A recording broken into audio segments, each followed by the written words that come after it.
It's another Sunday, and this is BasketBros. I am your moderator, Denzel Snipes, also known as BasketBro Land 2 Willie's Island. We have a jam-packed show for you guys. It's going to be really great. We're going to be covering a pretty awesome legend that we probably should have covered miles ago.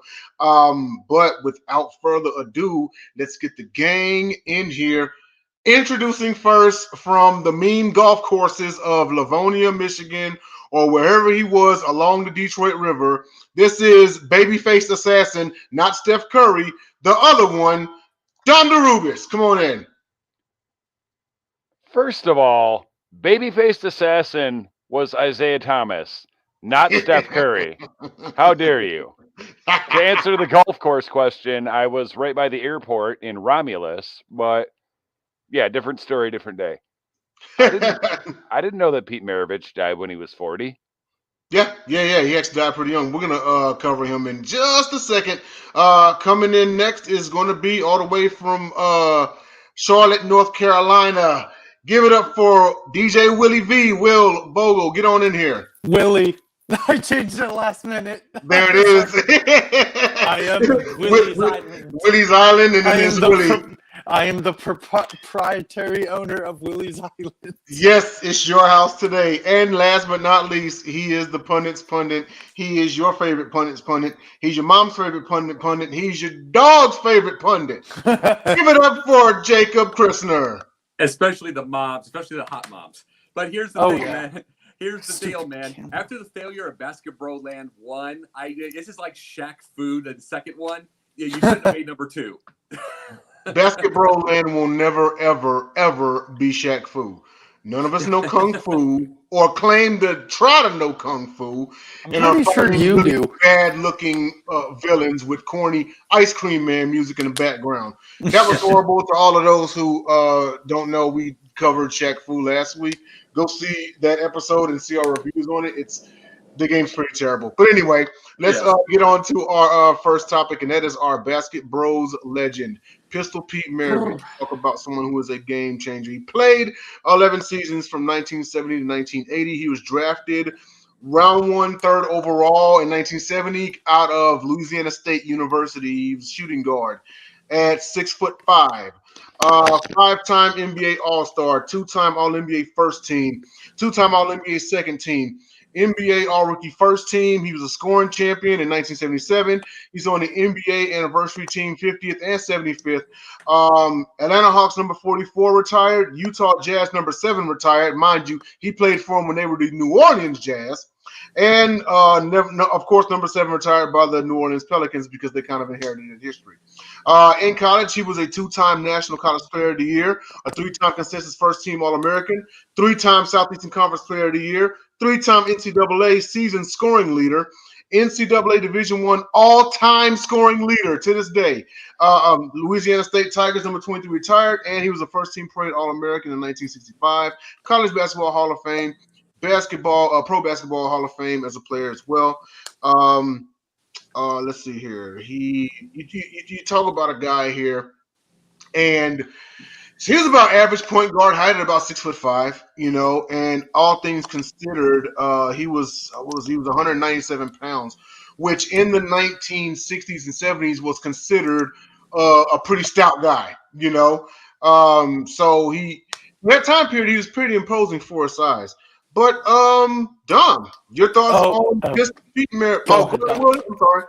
No, Dom's next. I don't want to interrupt. Go ahead. Oh, he's got the headband. He broke it out. First of all, how is he only a 5-time All-Star? It's a crime. It's a crime. Well, here's the thing. Well, when you play in the same era as Abdul-Jabbar, it's pretty hard. Well, here's another thing, too. His knees went absolute shot. He was only, remember, they said 11 seasons. You might as well say 10. Yeah. His knees were absolutely shot, and he was playing on basically metal shards off of a bumper from the 1970s cars. From his knee when he was it was completely shot, and by the time he played with Bird in the 79, 80, by the time he had done that, his knees were gone.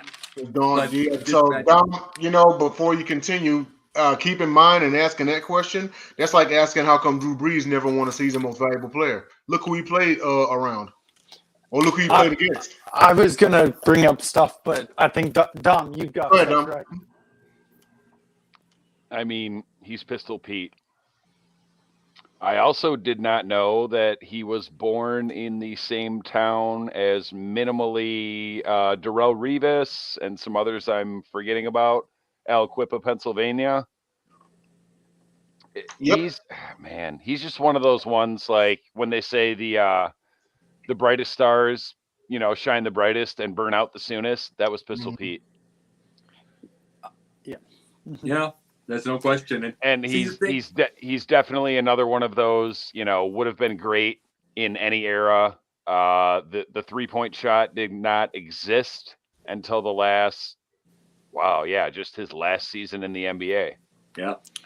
And then and y'all mentioned he did die young. He died at the age of 40. His official cause of death was a rare congenital defect. He had heart problems all his life, and he still went on to be like the player that he was. He was actually born with a missing left coronary artery, and his right coronary artery was grossly enlarged. So despite his conditions, he still was the player he turned out to be. Go ahead, Will.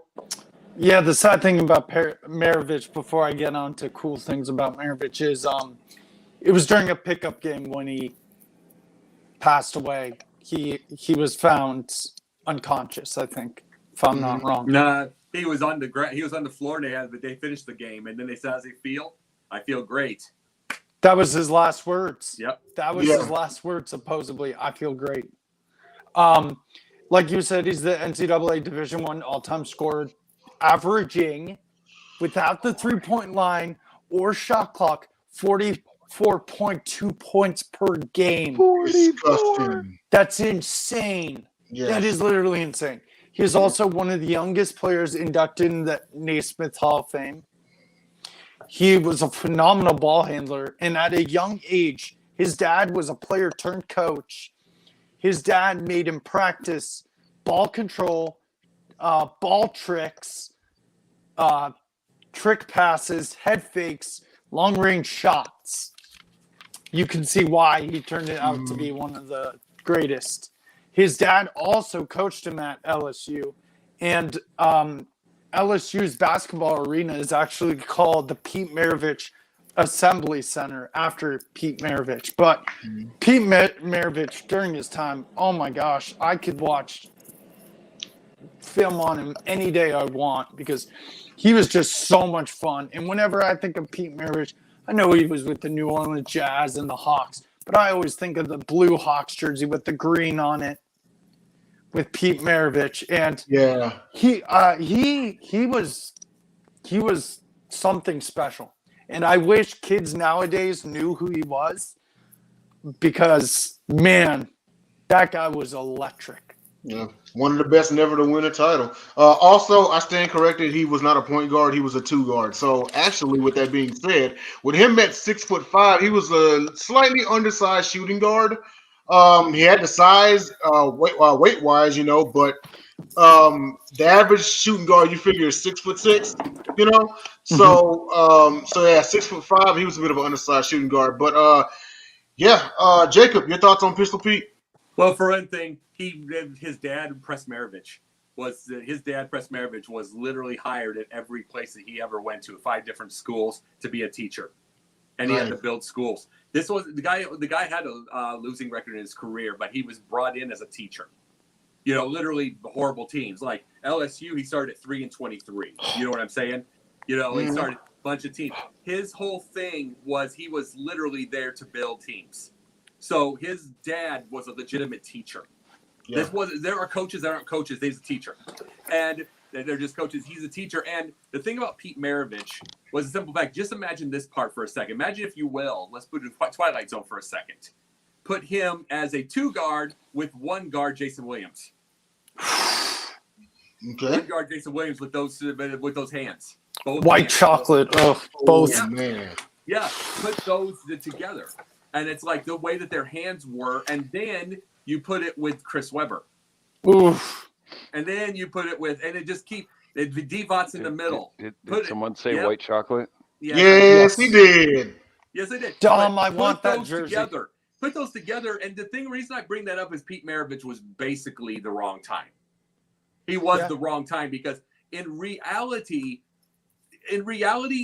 Bird was just at the right time. Like we could talk about with anything because of Magic. I'm just bringing it. Hold on 1 second. I'm just bringing this up. He was the right time because of Magic, and that's the whole thing. Right. They weren't used to a white guy playing a black guy. No. They were not.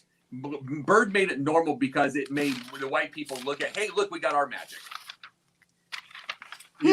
So we've got ours. They weren't used to Maravich. They weren't at all. It's like playing like that's a different time. Go ahead, bud. Oh, that wasn't a let me interrupt. That was the Bird counter. That's why I put up the 2. Oh, well, I might go 50 more tonight. But something I just read and didn't know. At the time, NCAA rules prohibited Pistol Pete from playing varsity as a freshman, so he broke the all-time record in 3 years. The other thing I just saw, it's been reported by former LSU coach Dale Brown, showed that every shot Maravich scored included that if his shots from three-point range had been counted as 3 points, Maravich's average would have been totaled 57 points per game. With 12 threes. Which would have been even more insane. Well, sick. But think about this. We talked about Jerry West last week. Imagine those numbers. You know what's crazy also is people regard Kareem as the greatest college player. I think Kareem is definitely top 5. I think Pistol Pete is the greatest college player, honestly. He might be. It's my opinion. He just might be. That's a good one. Kareem, you got to realize this, though. You got to say that could be correct because Kareem just had the most efficient, non-mistake level team in history. Yep. He just did. It's like watch any Wooden game, and there are a pile of them on YouTube. Watch them. If you count 5 mistakes in the whole game, they probably won maybe by 20. If they didn't count 5, it was probably 35 points. And you know what? I'm sorry, but before you continue, Pistol Pete, if you really sit back and think about it, he fell victim to being an all-time great on bad teams in his career because he only went to the playoffs like once or twice. Yeah. Who did he have on those Atlanta teams? Was it Bellamy? Nobody. Bellamy? No damn body. Really. He dragged dogs. But now go ahead, Jacob. Well, just think about this for a second. The teams that we know about Kareem or Lou Alcindor. Let's just say Lou Alcindor for college. We know the teams he had. I mean, I think 2 of the 4 were undefeated. Just on 88 straight games, all that stuff. Efficiency out the wazoo. Pistol Pete was on, 13 and 13. 14 and 12, 13 and 13, and 22 and 10. So those were. Those legitimately. The conferences weren't anything. He got second place in one thing, but 6th and 7th in the conferences after that. This wasn't like he was on some monster. He was the old team. Yeah. So yeah, it's when we hear about these numbers though, 44 points. We were hearing all these. You got to remember when you heard of when Michael Jordan was hitting 64 points. By the way, that's my one for putting a Michael Jordan counter. Dude. but when Michael Jordan scored 64 points, when he'd score this kind of thing, you had to take a look. Did they win or lose? Did they win or lose? And it's like if MJ or any other stars had to score that much, it's probably a close game. Yeah. Absolutely.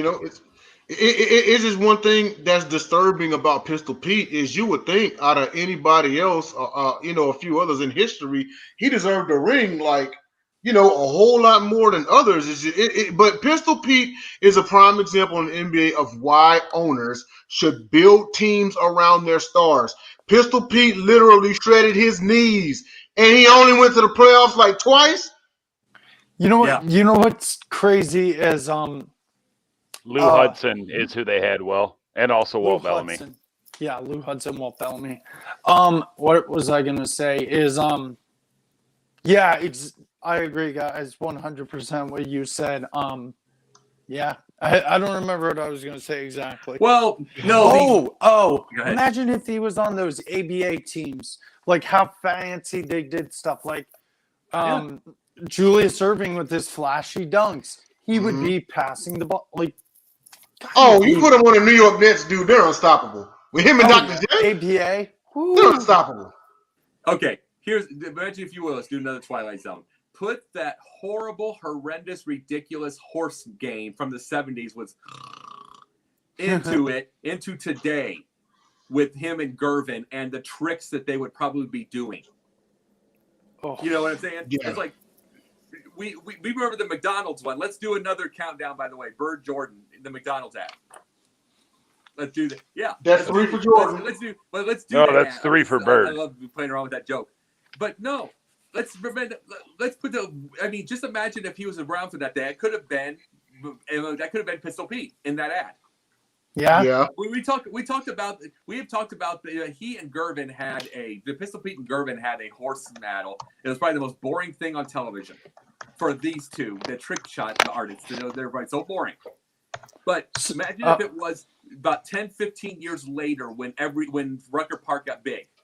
You know, in the big public eye. You know what I mean? Thank you. Love it. Look. Did you say George Gervin? Yes, I did. That's nice. But no, for those 3 weeks that he was a Eastern Michigan Eagle, keep going. But that's the thing.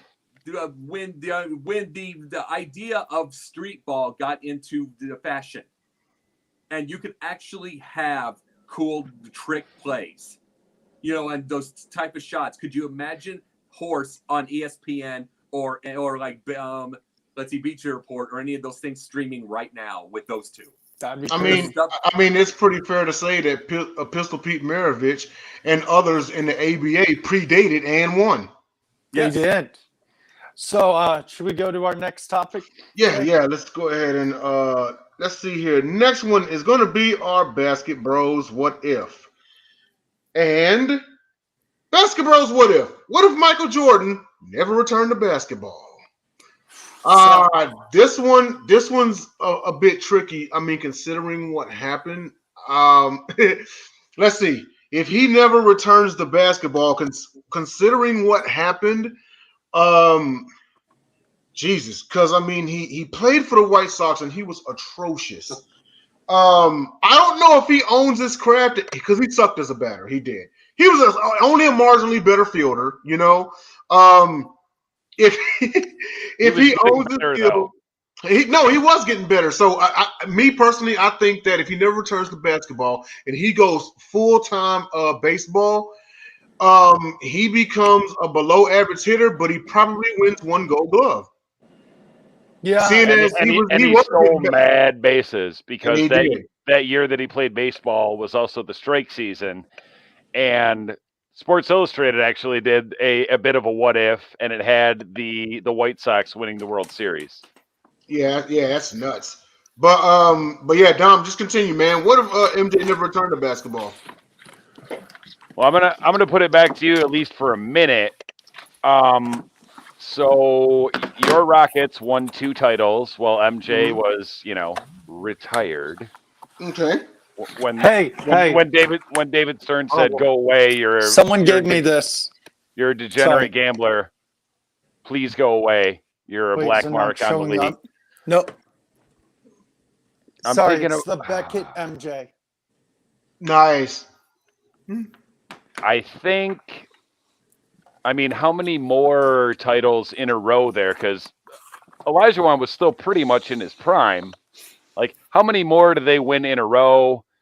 Do Shaq and Penny challenge and maybe win one of those? I'm thinking those 2 that he was gone, and probably the next 2 in our what if segment if he's still gone. I'm thinking all 4 of those finals are Rockets and Magic, and I think the Rockets win 3. So I would agree with Dom.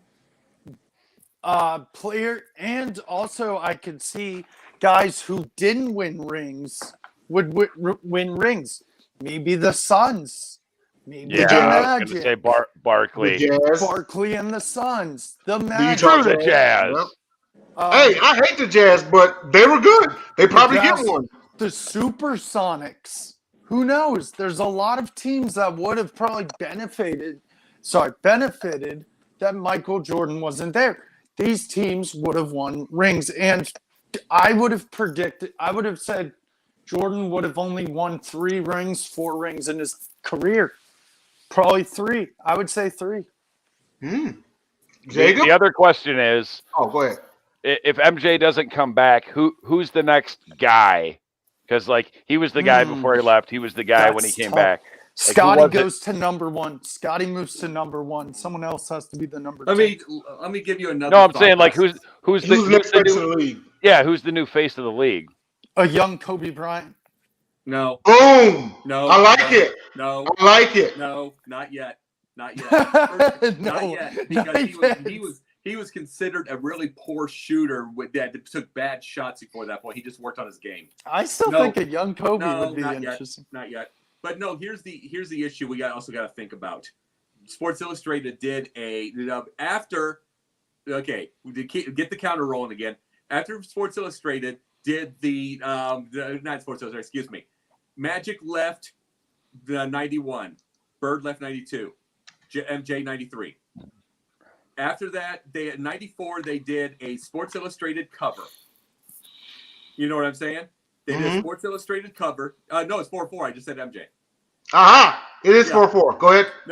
No. But they said they did a Sports Illustrated cover saying that the NBA was struggling and the NHL was thriving. They were talking about this. The ratings were tanking bad. And you got to realize something. Does the NBA on NBC last? And do they have to do they have to go to ABC? They probably go to ABC sooner. They probably go because they don't have CBS anymore. They just left it. They don't go back to CBS for that time being because CBS has put all that money into the football for the AFC. So they don't go up to that. So they are going to go to ABC most likely, which was the third network. What does that do? MJ's ramifications took a huge thing because NBA on NBC was tanking in ratings before Michael left. Yeah. After he left, excuse me. They were tanking. And then he came back and it was fine that we went all the way to 2002? Right. But we went to that. But what happens during that time? Do they cancel the contract, the TV contract, and go to ABC? Because that would be the next possible thing. ESPN wasn't doing NBA yet. They didn't have the money. They didn't have that kind of money yet to be doing these type of deals. Jay, I sent you a message real quick. Yeah, I saw it. I was like, go ahead. That's the big thing. I'm not going to think of the numbers. And as far as who wins titles and everything, in truth, I think Shaq stays longer because the East, he'll dominate the East. He and Penny would dominate the East. I think he stays longer. But I'm thinking business-wise. They're going to go to the number 3 network and try to get numbers. And I'm not sure from that thing. That's just a what if. Their viewership would definitely go down. I agree. Yeah, but the one biggest thing is Kobe would come in, and I think Shaq would come in with Kobe later, though, because it would be Shaq and Penny for a bit. He'd be staying longer. True. True. He would have stayed more though. Kobe's second year, he averaged 15 points a game. I mean, he was considered a really great player, a really great potential, but raw and bad shot selection. Yeah. He was considered that. He just got better and better and better and worked it. He was a Mamba. He worked at it, but no, Kobe was not ready for that yet. I mean, it was Shaq's league at that point, but Shaq would have been with Penny longer. I agree. I can see where you're coming from. Yeah. The East. You know what? I'll probably go as far as saying Shaq probably never goes to LA. I mean, possibly. But do you guys question real quick? Do you guys think the Knicks win a title in the 90s? Yes. Could be. What? No. I think they lose to Houston. Houston beat them once, right? Yes. Mm-hmm. I don't think Houston was so much better though. You got to realize that one of the biggest things to having Shaq with Kobe is because MJ comes back and you got to find a way to dominate, and then he dominates the West. Right. So they dominate the West. They try to dominate the West, but remember this. I'm thinking on a business standpoint. NBA's is going to absolutely, without MJ coming back, absolutely have to start over. Yeah. As far as ratings, I'm not saying anything like that because ABC was the guaranteed 3 of the networks. Mm-hmm. They would have to have started over and try to build an audience and find a new face. I was going to say, I don't know that they find a new it guy. Yeah, well, it was Shaq. It was Shaq. Shaq probably. Shaq. Because after Jordan had came back and then he retires officially in 02, 03 is LeBron's rookie year. So, and that was like pretty much back to back. So, I mean, we could also say this question for what happens when LeBron retires. Is viewership going to go down? But I think it's actually going to. Problem with that is I'm okay if it does. I just want him to retire. No, viewership by itself. What's up, kneecap biting? No, the viewership by itself doesn't matter anymore because it's all. I mean, like I said, it's all TikTok and YouTube. Every bit, and it's ESPN Plus. I mean, everybody keeps talking about this as the worst MLB All-Star Game percentages of all time or ratings. Who cares about ratings? They're watching home run derbies on YouTube. Yeah. It's a shame too because the MLB All-Star Game is far and away the best actual competition. Like, yeah, obviously it's still an exhibition, but everyone is going out there and playing their hardest. Like, yeah, you've got starting pitchers going out there throwing flames because they're only throwing for one inning, but like there's, no one's half-assing it on defense. You know what I mean? Yeah, and then not only that, but I want to say it's the only one out of all 4 All-Star games in which there's an actual prerequisite because the winner of the Major League Baseball All-Star game, that league has home field advantage in the World Series, regardless of record. I don't think anymore, right? Or is it still that? I think they did change it back. Did they change it back? I don't know. Well, it's baseball. Here's my thing. I don't know. Here's my thing. Talking about ratings for a second. Ratings don't matter. I mean, you see a TV behind me? I just bought a new TV, 32 inches for $150. It's a Vizio. Mm-hmm. It's 32 inches for $150. It's like you'd buy that 2 years ago for $250. It's a Vizio, $250, $270. That's $100 less. Kids don't watch television. They watch the tablet. They watch the phone. It's like we don't need to be looking at the numbers like that anymore, which is the way. So it's like if he goes back, when LeBron finally retires, it's not going to matter to the league because there's just going to be players that people are just going to watch on TikTok anyway.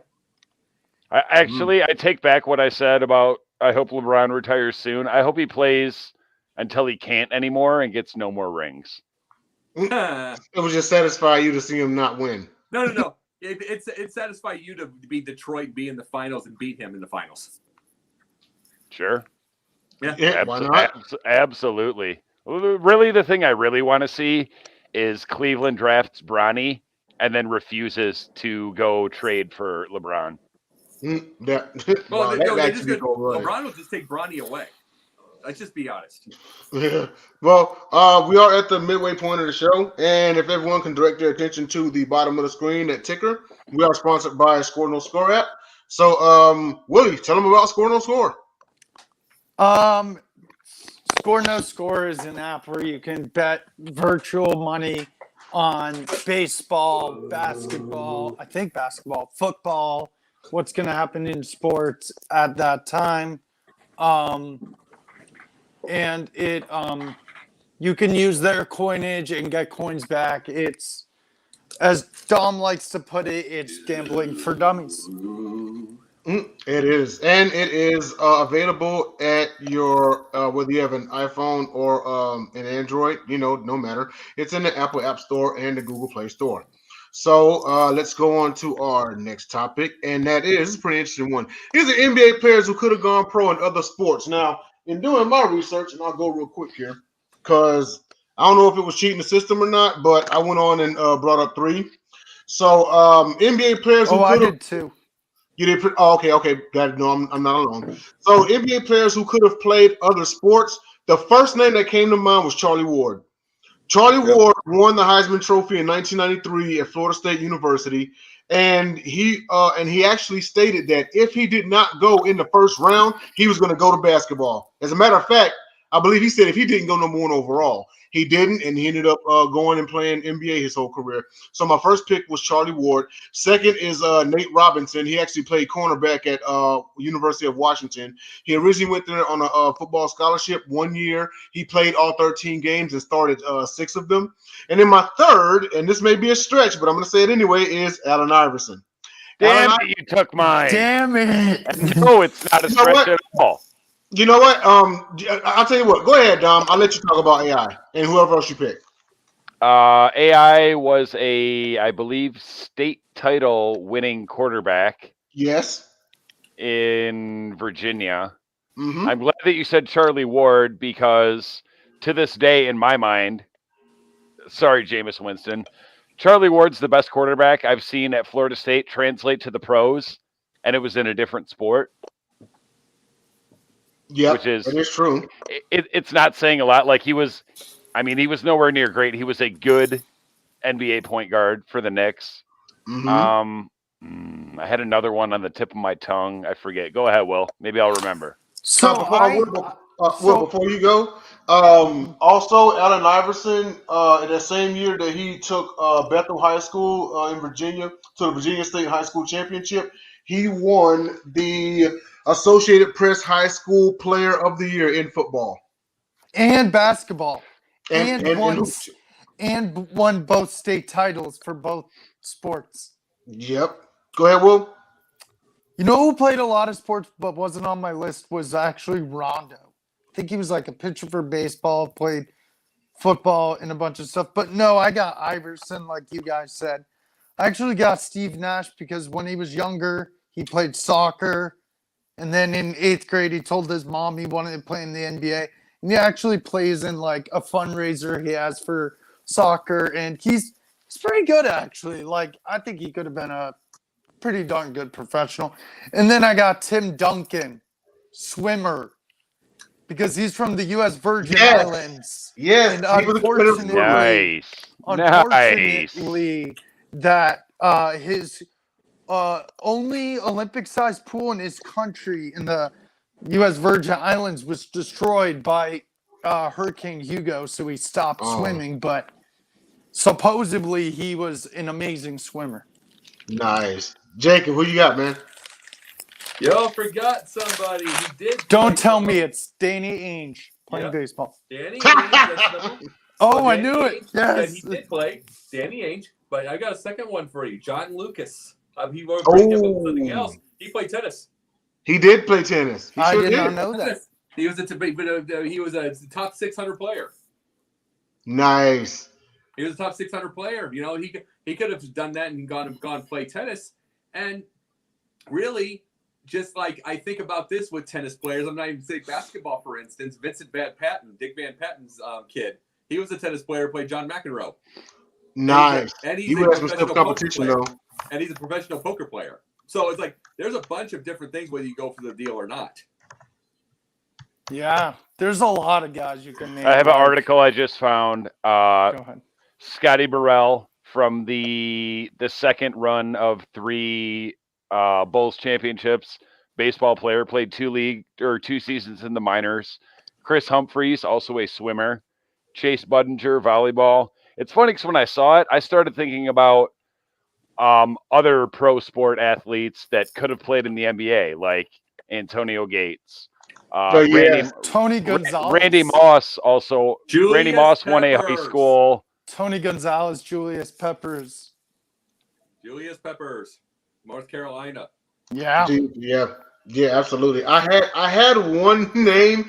He wasn't because I looked at the topic and I just assumed like NBA. But I mean, since we're BasketBros, I mean, I don't know if we'll cover like all. But I had one name come up, and Jacob, you'll find this one interesting. Kevin Nash. Nash played at the University of Tennessee. Yeah, he was a sweet basketball player, also from Detroit, and beat the crap out of his coach. Yes, he did. But I mean, that's kind of believable. I mean, he's what, 7 feet? Like. I just remember the only thing I remember Kevin Nash for besides wrestling is in The Longest Yard. Yeah. Kevin Nash has had a low key great acting career. Low key. He did. A lot of former we should do former athletes as wait. The other one I saw at the bottom of the list is Wilt.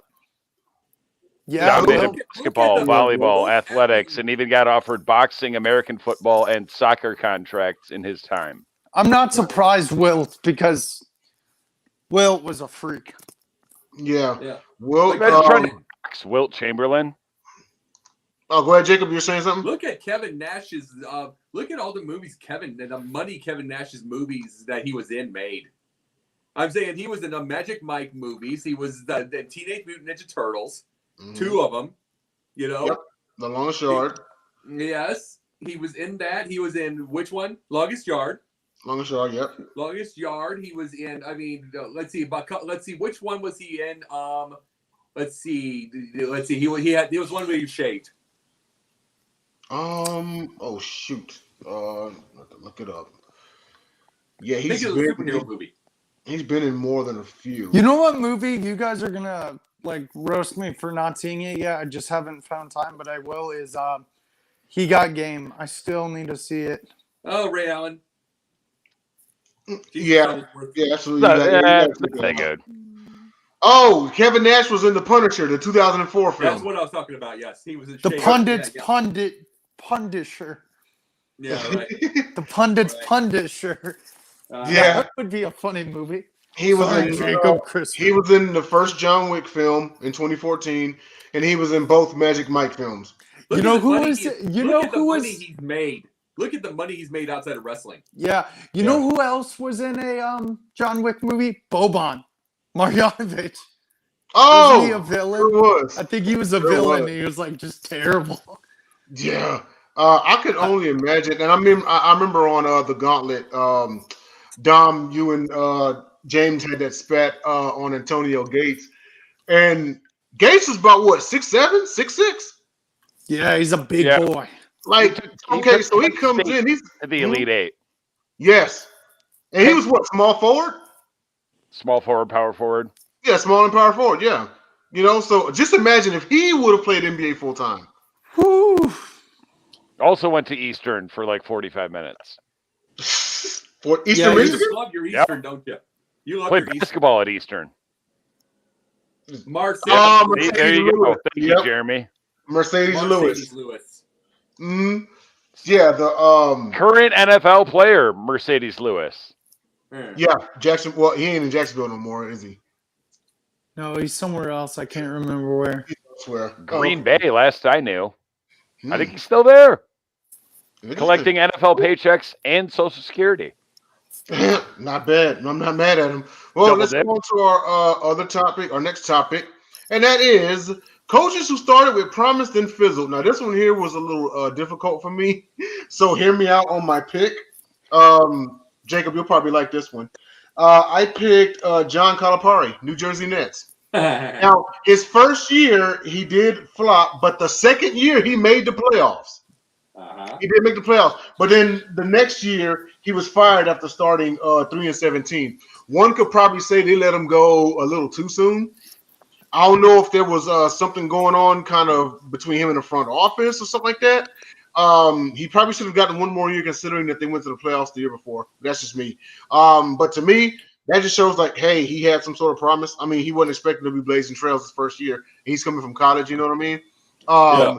But to go to the playoffs, I mean, your second year, that's considered a huge step, considering you've never coached pro ball, you know what I mean, before the previous season. So the next season, I know you're 3-17 and everything, it's kind of early in the season, but I just felt like it was too soon to let him go. So to me, he started, with some promise, then just fizzled out, and I think they cut the cord on him just a little too soon. But Dom, who do you have? I mean, Doc Rivers is an easy one. I also think about Rick Pitino, even though he's a D-bag. The one I thought of is current Pistons head coach Dwayne Casey.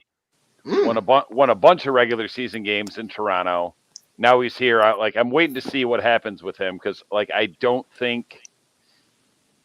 don't know. It'll be interesting to see. I don't think he's the guy to lead us. The promised land is so far off in the distance, because people are talking about, he's the one to get us over the hump. I'm still waiting to see the hump, let alone be able to get over it. But yeah, Doc Rivers is the one that I thought of immediately. Jacob? Will? Yeah. Go ahead, Jacob. Well, we brought his name up earlier. We did it earlier, but I'm saying this, John Lucas.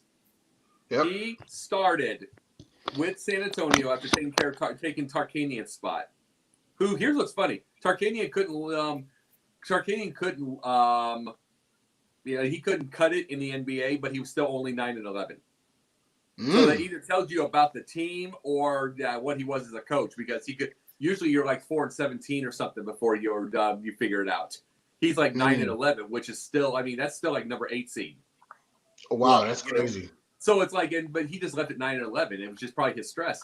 But John Lucas literally started 39-22, got to a playoff, 55-27 next year. He is literally one of the fastest to 100 wins in NBA history. The fastest is let's see, I'm trying to think. Steve Kerr with 132 games. He literally got his in 157 games. So he's one of the top 5 to 7 of all time in that. Wow. Yet he won 74 more games for 3 teams in the rest of his career. Wow. He went to Philadelphia. He left San Antonio, went to Philadelphia they're trying to get somebody to try to bring that team back, and it's a mess. It was a mess. Goes 24-58 and 25-57. Ouch. Goes to Vancouver, bombs. Goes to now he is the Houston Rockets assistant coach. Assistant coach, yeah. He is, and that is this is the thing though. We haven't said this. He's also been a tennis coach for like the World Team Tennis. It's like he's been a tennis. That's the thing. He knows how to coach. When he was coaching in San Antonio, they were fun. They had Sean Elliott. They had David Robinson, J.R. Reed. They had they brought Vinny Del Negro back. Vinny Del Negro, Avery Johnson. They brought Vinny Del Negro back as a backup. They were fun. They were fun. I mean, it wasn't even thought. It was just like, let's go. And then they just kept winning and did all that. Goes to Phil. This is what happens to a lot of coaches when they think they can go. In a coaching situation, you got to be in a right situation, in a right circumstance, because it can ruin your career. It can ruin your career to think that you can just. There are go anywhere and coach. Yeah, I brought Press Maravich tonight. This is why I was talking about this. There are coaches you call to. I mean, you call them completely. I mean, Bill Fitch is one of these. You call them. You call them to basically as a teacher, and you rebuild the team. You call them to do it. So you're going to have a losing record in your career. You call them on this. I don't think John Lucas brought himself into that, but he got himself into that situation. He couldn't play fun ball anymore. He didn't have the players for it. And then, like I said, 74 more games after that. 74 more wins after that part, because he got himself in the wrong situations. Yeah. I mean, if you really think about it, I mean, it's half not his fault. Like, this is why general managers looking at you. This is why you have to, put a team. Someone puts a team around them. The Spurs are probably slightly more successful than they were, in the 90s. Yeah. It's, I mean, and that's the thing. And that's the biggest situation, because there are going to be other situations like this. Like, what if John Lucas said, "Oh, I'm a teacher too," but I'm a teacher too, like Bill Fitch. What if it was that situation, but he never? But guess what? It took away from what his game. He was fun in San Antonio for those 2 years. Fun. He was fun. Those teams were fun. That everybody ran the court like crazy. It was like 40 minutes of hell. It was fun. It was high paced. It gave Jordan and the Bulls trouble. Yeah, it did. So did Houston. And it was high. It was high impact. It was all that stuff. But at West was so tough, and he was able to have fun. You're in Philly. You have to rebuild everything. The organization's a mess. He never was able, and then it just takes away. It takes away your It takes away your reputation. It takes away, because you're now having to teach when you really didn't want to teach. That's not your situation, and that wasn't John Lucas. Bill Fitch was a teacher. Yeah. Bill Fitch knew how to build a team. John Lucas is the guy. I mean, he was a motivator. He was a motivator. He knew how to build a team. He knew how to build the X's and O's. But those were the things. And then now People don't remember him. You know him from being your backup, to being your assistant coach. Of course. People don't know him anymore. He could have been a legendary Hall of Fame coach. He could have. Will, who'd you have? Oh yeah, go ahead. I would. He had these great teams in the early 2000s, but just fizzled when it hit the playoffs. Is Mike D'Antoni? Mike D'Antoni, yes. And Dom, you can tell me your comparison to Mike D'Antoni in a minute once I'm done. But I looked him up, and I hate to bring this up to Jay, and Jay's like a brother to me. He lost 4 straight conference semifinals with the Houston Rockets. He helped the Suns early in his career with the young Steve Nash and Amari Stoudemire, Sean Marion. But guess who they ran into? Oh, I don't know. Kobe Bryant. So he had great talent. He couldn't get it done. Yeah, Dom, go ahead. Tell him what your comparison was that made me laugh. Earlier. Well, I forgot you still had to go. I was like, oh, no one's going to say Mike D'Antoni because looking back, did he really start with any promise? No. You know what Mike D'Antoni is? He's the coaching version, and this was a match made in hell when he came to Houston with James Harden. Mike D'Antoni is the coach version of James Harden. Yeah. Regular season wins, no defense. Mm-hmm. No, yeah. No. Absolutely true. And it's like, and you brought up Doc, but you got to realize something. Doc keeps winning in the regular season. Mm-hmm. Doc keeps winning. This isn't like Doc won a ring and then he didn't have wins. He keeps winning in regular seasons. Doc is Black Mike D'Antoni with a ring. I mean, he's better than D'Antoni because he has the ring. Yeah. And let me say this. Doc attempts to do defense once in a while. D'Antoni never will. D'Antoni is allergic to defense. No, he never will. He's not. Doc attempts defense, so at least give him that. Yeah, like D'Antoni. You remember a couple of years ago in the playoffs when Mafi was just angry, and he's not even a Rockets fan, but he lives in Houston. He was just mad about D'Antoni and Harden. They're the same dude. And you know how Megan feels about D'Antoni. D'Antoni's idea of defense is don't actually try to play defense. Just get in their way. Hope they miss the shot. If they do, come down with the reball. I was going to say, just court, 2-3. Just you know what's so fun? Just get the ball back as soon as you can. If they score, okay. You can literally play the clip from if you guys watched Game of Zones on YouTube, the parody of Game of Thrones, Game of Zones, a cartoon where James Harden walks into D'Antoni's offense. He's like, I see all books about offense. What about defense? And D'Antoni turns around and says, why defense? Double the offense. And I'm like, you guys are geniuses. I'm literally going to send that to you, Jay, and Dom, because I gotta see that. If you haven't watched Game of Zones, watch it, please. It's hilarious. You would know where D'Antoni would. You know where D'Antoni would be awesome at. To be very honest, in this era, Loyola Marymount. I was just about to say Loyola Marymount. Yes, Loyola Marymount. Go. Paul Westhead. Go find. R.I.P. Hank Gathers. Doesn't die. They might. Find him a Hank Gathers that doesn't die. It'd be 130 points a game. Oh shoot! The way they gun, shoot. Loyola's if he goes to Loyola Chicago, they're easy Elite Eight every year. Marymount. Oh, Marymount, my bad. Yes, Loyola Marymount. But yeah, they're Elite Eight every year. Find a Hank Gathers that doesn't die in a Bo Kimball and just go to town. I don't know why I thought Bo Kimball was going to be good in the pros. No, the thing about it is, in fact, none of those guys were ever going to be good in the pros because no one ever everything was basically street ball. It just was. There was no. They just ran. What? They just ran. Yeah. And ran, and then Hank Gathers died. Yeah, and it's like, but that's the thing. Why wouldn't you go get D'Antoni if you want the Loyola Marymount idea back? And he could do it. Yeah. He could. He could go win a whole bunch of regular season games at, a mid-major in college. What's he even doing now?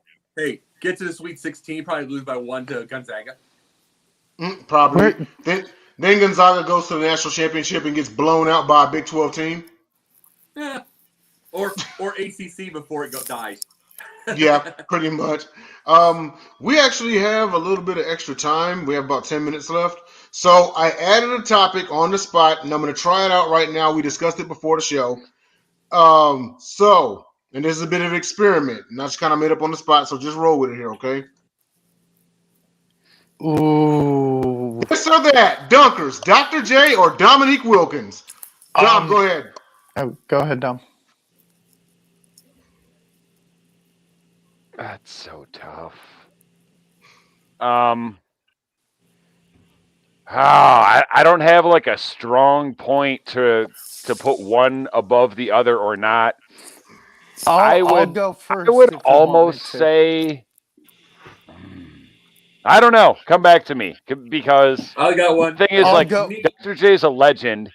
He was one of the first, if not the first. Like when dunking got recognized as an individual skill or talent, like he was the guy. Dominique Wilkins was the human highlight reel, but Neek is so underrated. Like as an everyday basketball. Like go look at his numbers. He averaged like 20. I'm gonna go look. Go ahead, Will. I'm gonna go look at some stats. So both were amazing dunkers, both in their own right. Won their great slam dunk contest. Damn, that's fire, who's Jay. The only guy? But who's the only guy who won an ABA dunk contest or NBA dunk contest? Well, yeah. Here's the thing. Wait. Dr. J, I think, won both. But no, yeah. Dr. J did the free throw line. Like, come on. I get it. The human highlight reel, he's known for his windmill dunks and stuff. But, dude, I got Dr. J. Well, you got to understand something. I'm going to go Neek, and I'll tell you why, though.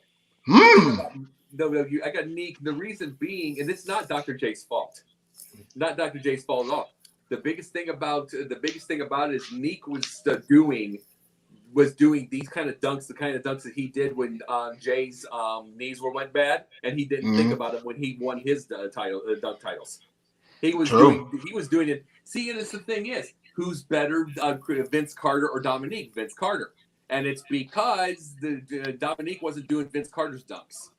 Dunks have evolved. Dunks have evolved so much. I mean, remember Dwight Howard's dunk. No one was doing Superman dunks and going over cars. No. It's like dudes are going over people. They weren't doing that. You gotta say who's better. Who is better? Let's be truthful. It evolves to the era. Yeah. It evolves to the era because it is, like I said, it's not Neek's fault that Carter would be better because Vince Carter saved the slam dunk contest, and he was coming up with things that Neek didn't think of, and Neek came up with things Dr. J didn't. And we can just keep going. It's going to come on through these eras, and they're going to get crazier and crazier. And it's no one from the past's fault. So would you call Dwight Howard's a dunk or a thrunk? A throwing dunk. I call it a thrunk. One of those dunk contests, and no one thought it was a big deal, but it kind of was. But Dwight Howard did at least one dunk on a 12-foot rim. He did. Yeah. Yeah, he absolutely did. And then also, and let's not forget the time, and it was the college dunk contest when Blake Griffin jumped over a whole car. No, that was NBA. Was it NBA? That's right. It was NBA. It was someone did it in college too, but they did it before the pros. Yes. But yeah, my pick, it's close, but I'm gonna go with Dr. J. I agree with Will, man. Windmill from the baseline or from the free throw, dude. And he was the first one to do it. But it's close because you think Dominique Wilkins and the 88 dunk contest is regarded a top 3 contest all time. Some may have it as number 1. Isn't that the one where Jordan barely beat him by like yeah. Jordan's a 2-time winner, but yeah, Wilkins. It was close. It was close because Wilkins did the famed double pump reverse jam, and then that was the same one where Jordan went from free throw. Well, and that and the thing didn't they have a separate one after that, like an exhibition that was just the two of them? I'm pretty sure they did. It probably did. Go ahead, Jacob. It's hard. Like I said, it's hard to say. I'm going to say Neek myself, not because I'm going to be attacking Dr. J. Jay put the thing. You know what I'm saying? Jay put it on the map, but he was doing dunks that the people from his side might not have done. He invented it. But Neek did things Jay didn't think of. And Carter did things Neek didn't think of, and keep on going. Jason Richardson was a great dunker as well. Yeah, just keep on going. It's hard to say who's going to be better because everybody keeps advancing it. Exactly. It is. I mean, I want to say Dr. J came with the OG windmill dunk, but Neek he perfected that. What if I told you that Dominique Wilkins averaged more points per game than Dr. J?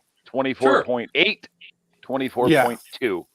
Well, Woo! Dr. J's without a jump shot.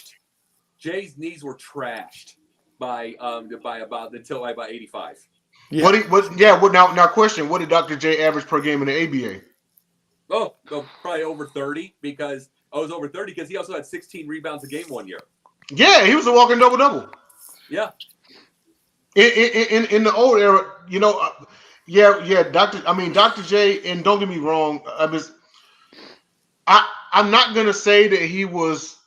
You ready for those numbers? Oh, go ahead. 27, 32, 27, 28, 29.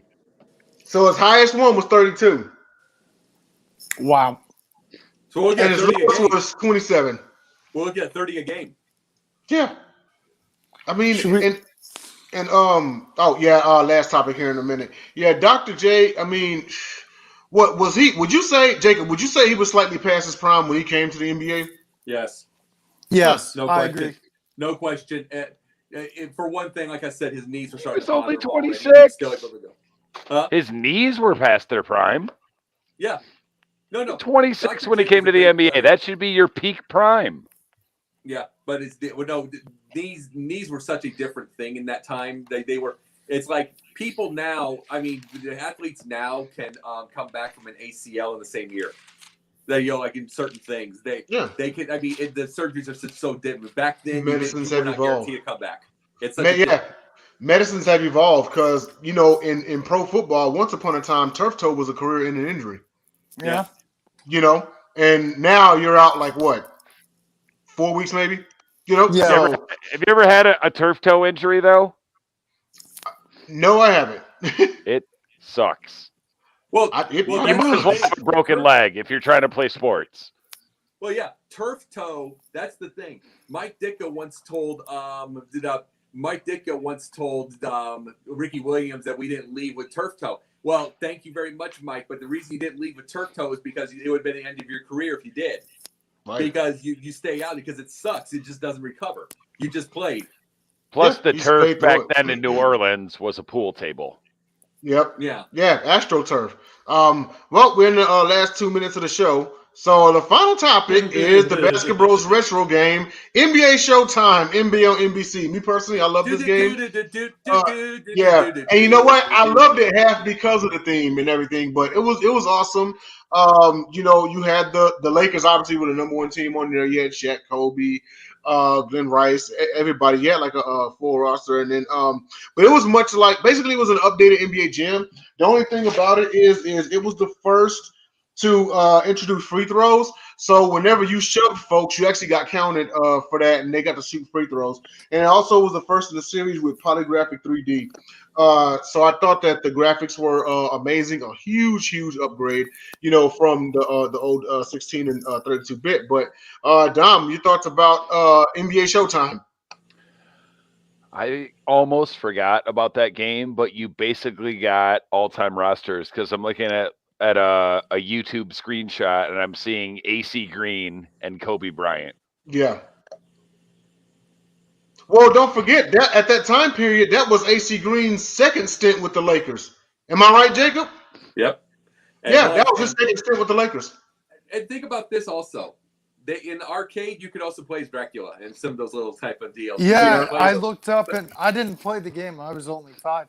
But yeah, there were hidden characters in that game. NBA, here's the thing: NBA and NBC's background music. That music is the second greatest to me. To this, I'm sorry, I'm an old head. I'm an old head. The CBS from 84 to 89, 84 to maybe 90. To me, yeah, Yeah. I know it's like. Let's see. I'm just saying that was to me the number 2, the NBC one. It's like, but. Okay, we get that we get that from the 90s, It's the thing about it though is the graphics. You think about those graphics. They were awesome.